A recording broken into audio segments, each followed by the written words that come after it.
아프리카에 가면 칼리하리 사막이 있는데 거기에 스프링팍이라는 사냥이 있습니다. 이 사냥은 보통 주로 20마리씩 이렇게 떼를 지어서 다니는데 가끔 한 수만 마리가 함께 떼를 지을 때가 있어요. 이제 문제는 수만 마리가 초원을 찾아서 가게 되어지면 앞에 있는 양들과 중간에 있는 양들은 있는 그 풀을 뜯어먹고 가는데 뒤에 있는 양들이 먹을 게 하나도 없는 거예요. 싹 다 뜯어먹으니까. 그러니까 너무 배가 고프니까 야 이러다가 죽겠다 이런 생각이 들었나 봐요. 그럼 맨 뒤에 꽁지에 있는 이 양들이 앞에를 밀치고 막 들어가서 자기들도 풀을 뜯어먹으려고 그렇게 밀치다 보니까 양들이 밀리니까 앞에서 떠밀려 가지고 이제 걸어가는 게 아니고 약간 뛰다시피 가게 되는 거예요. 이게 수만 마리가 한꺼번에 움직이니까 이 양들이 속도가 빨라지기 시작하더니 나중에는 그 바다에다가 몰살하는 그런 일들이 종종 있었습니다. 이런 엄청난 어처구니 없는 짓이 생기는데 그 양들을 스프링팍 사냥들을 연구한 사람들에 의하면 굶주림에 대한 배고픔에 대한 두려움이 그들이 결국은 다 한꺼번에 몰살하게 되는 이런 결과를 초래했다 이런 얘기를 하고 있어요. 그만큼 사람이 두려움을 갖게 되어지면 정상적인 사고가 되지 않는다는 것이 오늘 우리가 잘 알 수 있지요. 오늘 여기에도 두려워하는 한 사람을 볼 수 있는데 바로 다윗입니다. 자, 다윗이 승승장구할 때는 골리앗을 죽일 때밖에 없었고 그 나머지는 계속 어려움을 당합니다. 물론 사울 왕이 시기하고 질투하고 그를 죽이려고 하는 것이 가장 큰 원인이 되겠지요. 자, 다윗이 사울을 피해서 이리 도망가고 저리 도망가고 그렇게 도망가는데 그 유다의 지역에 보면 남부 지역에 그 황무지, 사막도 아니고 그리고 숲도 아닌 약간 잡목들이 있는 황무지가 있어요. 거기서 숨어 사는데 10황무지라고 있는 그곳에서 숨어 사는데 사람들이 밀고를 하는 거예요. 다윗이 여기 있다고. 그러니까 사울이 군사를 또 몇천 명 데리고 와가지고 쫓아다니까 그 정보를 빨리 입수하고 또 마흔 황무지로 도망가니까 또 따라오고 그래서 야 죽겠다 이렇게 생각되어졌는데 결정적인 순간에 블레셋을 침공해가지고 다시 사울이 할 수 없이 추격을 포기하고 블레셋을 막으러 가는 일이 생기고 그러다가 위기를 모면하고 엔게디 그게 굴 황무지라고 거기 보면 이 돌들이 있는데 석회석이 있어갖고 굴들이 많아요. 거기서 숨어 살다가 또 누가 뭐 얘기를 했는지 불안해서 그런지 도저히 살 수가 없어서 야 우리나라에서는 살 수가 없구나 이렇게 해서 그 이웃 나라인 블레셋으로 망명을 하는 겁니다. 그 사람 자기들 부하들 데리고 가는데 하필이면 그 망명하는 곳이 가드 지역이었어요. 블레셋은 5개의 도시로 있는데 가드, 가사, 아스돗, 아스글론, 에글론 이렇게 5개 지역이 있거든요. 가드 지역에는 아기스라는 왕이 통치하고 있었는데 문제는 이전에 골리앗을 죽였을 때 그 골리앗이 어디 출신이냐 하면 하필이면 가드 출신이에요. 이게 문제가 된 거죠. 사실 이 골리앗을 죽인 다윗에 대해서 상당히 그들은 두려워하고 있어요. 골리앗을 죽였으니까 이게 얼마나 큰 일입니까? 그래서 다윗이 가드에 왔다는 얘기가 들리니까 그들의 신하들과 부하 장수들의 과거에 이전에 이 유대 백성들이 노래한 것을 부르면서 사울이 죽인 자는 천천히요 다윗이 죽인 자는 만만히로다 그렇게 했던 그 다윗이 여기 왔다 이런 얘기가 들리는 거예요. 그때 화들짝 놀란 사람은 아기스 왕이 아니고 다윗이었어요. 지금 어떤 위협이나 문제가 없고 아기스 왕도 바짝 긴장하는 그런 상황 속에서 갑자기 다윗이 이상한 행동을 합니다. 그것은 그 얘기를 듣자마자 미친 채 하는 거예요. 미친 사람처럼 침을 질질 흘리고 완전히 막 정신 나간 사람처럼 그렇게 행동하는 거예요. 자, 이것이 거기에 있는 가드 사람들이나 또 아기스 왕의 부하들, 신하들이 있고 그 보는 앞에서 공개적으로 그런 일을 하고 있거든요. 또 이게 자기 다윗이 함께 따르던 부하 장수들이 있는데도 그 짓을 하고 있는데 이게 좋아 보이지 않는 거예요. 왜 갑자기 다윗이 이런 모양이 됐을까? 지금 이 가드에서 다윗을 죽이려고 음모를 꾸미고 계획을 하고 이런 일들이 지금 나타난 건 아니에요. 그런데 다윗이 이렇게 하게 된 것을 성경에 뭐라고 그러냐면 다윗이 두려워하여 이렇게 나와요. 다윗이 두려워하여. 이 가드 사람들을 두려워한 거죠. 두려워서 미친 채 한 거예요. 어떤 면에서 살아남기 위한 위기 모면의 하나의 방법이라고 할 수 있겠지요. 그런데 이것을 두고서 이 아기스 왕이 화를 벌컥 냅니다. 세상에 우리나라에 미친 사람이 없어서 저 미친 사람을 우리 여기에다 왕궁에 데려왔느냐? 그러면서 막 호통을 치고 저 미친 사람 당장 끌어내라 막 이렇게 돼갖고 다윗이 이렇게 위기는 모면했습니다. 자, 그러면 왜 다윗이 이렇게 되었을까? 우리가 이것을 한번 가만히 생각해 봐야 돼요. 표면적인 이유는 아기스 사람들이 자기를 죽일까 하는 두려움이 찾아온 거예요. 그게 가장 큰 문제였어요. 그러나 그 두려움은 벌써 어디부터 시작됐냐면 이미 사울을 두려워하여 이 가드 지역으로 갔다 그렇게 나오거든요. 오늘 앞에 있는 이야기를 보면 21장에 쭉 보면 사울을 두려워해서 떠난 그 모습들이 나타나고 있습니다. 결국은 현상은 상대방과 사람 때문에 그렇게 두려워했다는데 과연 이 두려움의 실체는 어디서부터 왔을까? 그걸 찾아봐야 됩니다. 오늘 다윗이 이렇게 두려워하게 된 이유가 뭐냐는 거예요. 자, 시간을 돌려서 사무엘상 17장에 가면은 뭐가 나오냐면 다윗이 블레셋과의 전쟁할 때 심부름을 가게 됐잖아요. 그때에 다윗은 뭐 군인도 아니고 하나의 그냥 소년이었어요. 군대는 20세가 돼야 갈 수 있으니까 17이니까 군대 못 가잖아요. 그런데 이 다윗이 그 어마어마한 장수 골리앗을 돌 팔매질 해가지고 그게 죽였잖아요. 이런 일이 했던 때, 자, 그 골리앗을 보면서 조금도 두려움이 없었단 말이에요. 그런데 오늘 이 아기스 지역에 와갖고 가드 지역에 와서 아기스 왕 앞에서 또 신하들 앞에서 엄청난 두려움을 느꼈어요. 상황을 보면 사실은 골리앗 앞에서 더 두려움을 느끼는 것이 당연합니다. 다른 이스라엘 백성들처럼 말이에요. 그런데 거기서는 두려워하지 않았는데 여기서는 지금 다윗을 죽이려는 그런 음모나 어떤 조짐이 전혀 없는데도 불구하고 엄청난 두려움을 느꼈어요. 왜 이런 차이가 생겼을까요? 왜 그렇지요? 이것은 그 내면에 깊이 들어가면 신앙적인 문제가 있기 때문에 그렇습니다. 무슨 문제가 있을까요? 그가 하나님을 잃어버렸기 때문에 두려움이 찾아오기 시작한 겁니다.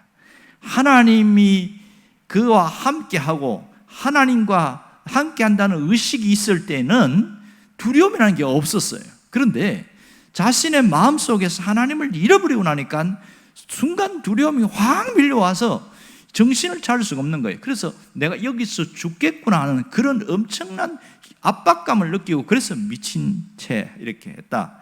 이 일이 생깁니다. 사실은 다윗이 나중에 위기를 모면하고 다시 유대로 돌아오거든요. 그러니까 나중에 왕이 됐을 때에 과거 이 블레셋 사건을 생각하면 두고두고 수치스럽고 창피하고 내가 왜 그랬을까? 아주 후회가 많이 되는 그 사건이었을 겁니다. 왜냐하면 모든 사람들 앞에서 우사를 당했잖아요. 창피를 당하고 이 함께 했던 그 부하들 앞에서도 이 미친 짓을 한 모습을 보면서 가히 좋게 보이지는 않았거든요. 그러니 얼마나 창피한 일입니까? 그러면 이 다윗이 무슨 생각을 했을까요? 다시는 내가 하나님을 잃어버리지 않겠다. 그런 마음을 가졌을 것은 충분합니다. 여기서 오늘 우리에게 주시는 하나님의 메시지가 있습니다. 그것은 뭐냐면 누구든지 믿음이 좋은 사람이든지 믿음이 덜 좋은 사람이든지 상관없이 하나님을 잃어버리면 두려움이 찾아온다는 사실이에요. 아무리 열심히 기도하고 신앙생활을 잘하는 사람도 어느 순간 하나님을 잃어버리고 나면 상황 보고 두려워하고 환경 보고 두려워하고 사람 보고 두려워하고 모든 게 두려움 천지예요. 그래서 짓눌리게 되어지고 야 이러다가 내가 죽는구나 그런 생각을 하게 된다는 겁니다. 가장 문제는 환경의 문제가 아니고 상황이 문제가 아니고 저 사람이 문제가 아닙니다. 문제는 내 마음속에 하나님을 잃어버린 게 문제라는 사실이지요. 오늘 우리는 살아가면서 어떤 두려움을 경험합니까? 저마다 두려움에 대한 경험들이 많습니다. 교통사고 난 사람은 그 사고 난 것 때문에 든 트라우마가 있고, 또 불이 나가지고 죽을 뻔한 사람은 불만 보면 벌벌벌 떨고, 물에서 수영하다가 익사할 뻔한 사람은 물만 보면 무서워하고, 이게 트라우마거든요. 저마다 사람들이 트라우마가 있어요. 이것이 치유가 안 되면 30년이 지나도 40년이 지나도 여전히 그것에서 힘이 듭니다. 이것이 상당한 압박감과 심리적 고통을 우리에게 안겨주고 있는 것이 사실이에요. 두려움은 눈에 보이지 않지만 아주 무서운 실체입니다. 가장 큰 두려움은 죽음에 대한 두려움이라고 할 수 있겠지요. 사람이 어떤 병이 조금 걸리면 덜컥 마음속에 이러다 죽을 수도 있겠구나, 이러다가 죽으면 어떡하지? 이런 생각이 듭니다. 자, 두려움에 한번 이렇게 사로잡혔어요. 그냥 생각이 왔다가 지나가는 게 아니고 두려움에 사로잡히면 어떻게 됩니까? 내가 꼼짝을 못합니다. 마치 보이지 않는 밧줄에 묶인 사람처럼 무슨 정상적으로 활동이나 아무것도 못합니다. 두려움에 사로잡히면요, 기도도 안 돼요. 기도도 자리에도 안 나올 뿐더러 기도 자체가 안 돼요. 왜? 두려운 상태에서는 기도가 안 되는 겁니다. 이런 일들이 우리 삶 가운데 얼마나 많은지 몰라요. 수도 없는 환경과 현실 속에서 우리는 저 환경 때문에 두렵고, 저 사람 때문에 두렵고, 뭔가 없어서 두렵고, 아파서 두렵고, 자꾸 주변에 있는 것 때문에 내가 두려워한다, 이렇게 생각합니다. 그러나 실상 신앙의 눈으로 봤을 때 우리가 두려움이 밀려와서 두려움에 사로잡히는 이유가 뭐지요? 그것은 하나님을 잃어버렸기 때문에 나타나는 현실이라는 것을, 그걸 놓치고 살아가기 때문에 못 벗어나는 거예요. 가장 근본적인 것은 내가 하나님을 잃어버리게 되어지면 두려움이 나를 사로잡아서 질질질 끌고 다닌다는 겁니다. 그 두려움은 아무것도 못하게 만들어요. 모든 것이 꼼짝 못하게 만듭니다. 자, 여러분, 우리가 지금 지난해부터 계속 이어지는 코로나가 우리에게 계속적인 위협이 되고 있습니다. 계속 델타 바이러스도 나타나고 이렇게 하면서 위협적인 상황 속에서 그 코로나의 두려움에 빠지면 어떻게 되는지 아세요? 사람들을 가지도 못하고 사람들을 지나가는 것도 무서운 거예요. 코로나 걸릴까 봐. 여러분, 조심하는 것과 두려움에 빠지는 것은 굉장한 차이가 있습니다. 늘 우리가 사람들을 해서 혹시나 내가 이 건강에 문제가 되지 않도록 조심하는 것은 건강한 거예요. 그건 당연한 거죠. 그러나 두려움에 빠져서 아무것도 못하고 두려움에 빠져서 거기에 어떤 것도 못한 벌벌벌 떠는 것 자체는, 그것은 심각한 문제입니다. 진짜 하나님을 딱 붙들고 내가 하나님을 다 가진 다윗처럼, 하나님을 붙든 다윗처럼 있다면 어떻게 될까요? 두려움 그 상대가 나를 제압할 수가 없는 거예요. 왜냐하면 그 상황과 환경, 사람보다 더 강하신 하나님이 나하고 함께 있다는 그 분명한 확신 때문에 그런 것이 아무 문제가 안 되는 거예요. 마치 골리앗을 만났을 때에 하나님과 함께 있던 다윗이 두려워하지 않고 담대하게 갔는데, 그는 내가 이러다가 죽을 수도 있겠구나, 그런 생각이 없는 거예요. 그냥 하나님이 함께한데 저 원수가 하나님을 모독하는 건 내가 있을 수가 없다, 그래서 가는 거잖아요. 그럴 때에 누가 역사합니까? 하나님이 역사하잖아요. 이걸 우리가 깊이 깨달아야 됩니다. 환경이 문제가 아닙니다. 사람이 문제가 아니에요. 이걸 깊이 생각하고, 또 하나는 지나치게 사람을 의존하는 것도 문제가 되어집니다. 지나치게 사람을 의지하다 보면 그것이 나에게 실망감을 줄 때 또 두려움이 찾아와요. 사람은요, 그냥 함께 어우러지고 함께 이해하고 사랑하고 살아갈 존재지 의지하고 살아갈 대상이 아니라는 것을 항상 기억해야 됩니다. 물론 내게 도움을 줘서 고마운 것은 사실이에요. 고마운 것으로 끝나야지 저 사람을 마음속에 자꾸 의지하고 내가 저 사람 때문에 내가 살아가고 이렇게 되어지면 그 사람이라는 것이 언제나 똑같을 수가 없거든요. 실망감을 줄 때가 있어요. 그럴 때는 마음이 확 무너지게 되어집니다. 그래서 너무 사람을 의지하는 것도 상당히 문제라는 겁니다. 여러분, 두려움을 몰아내야 됩니다. 자, 두려움을 몰아내면 주님이 역사하신다는 것을 잊지 말아야 됩니다. 그것을 어떻게 증명하고 있냐면, 신약에 보면 마가복음 5장에 보면 야이로 나옵니다. 회당장 야이로. 이 사람이 자기 딸이 죽을 병에 걸렸잖아요. 그러니까 야이로가 회당장이면 상당히 유대에서 지위가 높은 사람이고 예수님보다 나이가 훨씬 많은 사람인데 그 앞에서 머리를 조아리면서 내 딸을 고쳐달라고, 이거 보통 이 자존심 내려놓지 않으면 불가능한 일이지요. 그러나 자기 딸이 죽어간 것 때문에 너무 고통스러워서 내가 그 자존심 문제가 아니다. 그래서 예수님께 와서 우리 딸을 좀 고쳐달라고 그랬더니 예수님 흔쾌히 그러냐고, 가자고. 그래 가다가 누구를 만납니까? 이 혈루증 여인을 만나고 거기서 시간을 좀 지체해버려요. 그런 동안에 무슨 일이 생겼냐면 야이로의 집에서 종이 와서 주인님, 따님이 운명했습니다. 이렇게 된 거예요. 와, 얼마나 절망적인 상황입니까? 얼마나 절망적인 상황이에요. 조금만 더 일찍 갔다면 딸이 죽지 않았을 텐데 그런 마음이 들잖아요. 그리고 예수님이 지체한 예수님도 서운한 감정이 들 거고, 그리고 혈루증 여인 때문에, 이 여인 때문에 지체된 시간, 그것 때문에 그 여인에 대한 미움의 감정들이 들 수 있고, 그러나 딸이 죽은 그 엄청난 슬픔, 이 두려움, 죽음에 대한 것이 자기를 무너뜨렸습니다. 아마도 그 자리에서 털썩 주저앉았을 가능성도 있습니다. 예수님이 이 종들이 이야기하는 것을 들으시고 그 야이로에게 깊은 실망과 절망에 빠져있는 야이로에게 무슨 하고 그런지 아세요?